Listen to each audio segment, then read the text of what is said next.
আরে দোল খাচ্ছি বন্ধুরা, সবাইকে আসসালামু আলাইকুম। আশা করি সবাই ভালো আছেন। আছি আমরা বিলে, একটু বিলের দিকে মারো, তোমাকে বলে দিয়ে লাগে কেন? আফসোস ক্যামেরাম্যান পাইলাম না, এবার আমার দিকে মারা যায়। বন্ধুরা, কথা হচ্ছে এই যে একটা পরিবেশ, বিলের পরিবেশ আসলে এতদিন ছিল না। মানে আমাদের এলাকায় পানি প্রায় 4-5 বছর পর দেখলাম যে মাঠে পানি এসেছে। এই পানিটা আসে শরৎকালে লাস্টে যায়। এই নৌকা তুলিস না। আব্বু নৌকা বাজছে, আমি কথা বলছি।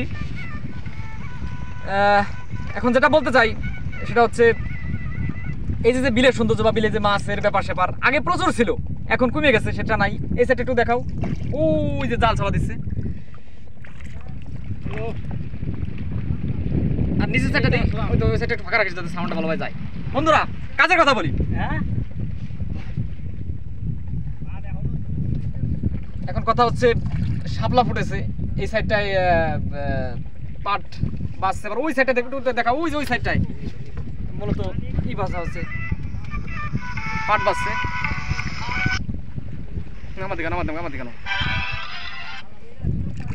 তোমাদের কাজের কথা হচ্ছে আমরা ইসে আছি, যে ডিঙি নৌকাগুলো যেগুলোতে একটু কাছে আনো যাতে কথাগুলো ভালো বোঝা যায়। ডিঙি নৌকাতে আছি, যে নৌকাতে মূলত জাল পাতা হয়, যে জাল দেখতে পাচ্ছেন, এই জালগুলো ওরা পাতবে। আসলে পানির নাব্যতা বজায় থাকুক এবং ভারত যদি আমাদের নদী না আটকে রাখে, ইনশাল্লাহ প্রতি বছরই পানি হবে বা পানির সমস্যাটা কিন্তু হবে না। সেই দিক থেকে বলতে চাই, দেখি একটা শাপলা তুলি, দেখা যায় অসাধারণ। বাংলাদেশের জাতীয় ফুল, বিশেষ করে সকাল টাইমটাই ভালো ফোটে। একটা পোক দেখতে পাচ্ছেন, এই যে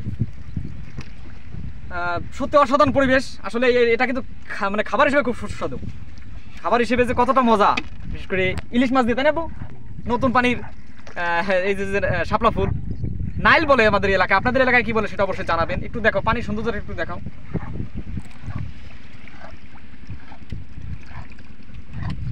আসলে আমার কি যে ভালো লাগছে, লুঙ্গি উঠেছে নাকি আবার?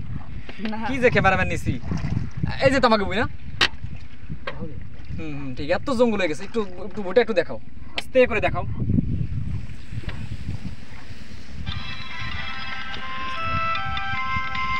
সাবির উঠো, দেখি সাবির দেখাও। সাবির টাটা দাও সবার। জমি দেখান বলছি বন্ধুরা। এই জমিতেই কিন্তু মূলত আমাদের না, এই জমি দেখা, এই জমিতেই কিন্তু মূলত আমাদের পেঁয়াজ চাষ করা হয়ে থাকে। সেই হিসেবে প্রচুর জংলা হয়ে গেছে, একটু নিচের দিকে মারো। এগুলো কিন্তু পরিষ্কার করে দিতে হবে, না হলে কিন্তু সেইভাবে ভালো ফলন আসবে না। এটা হচ্ছে ব্যাপার স্যাপার। আমাদের মানুষ কাছে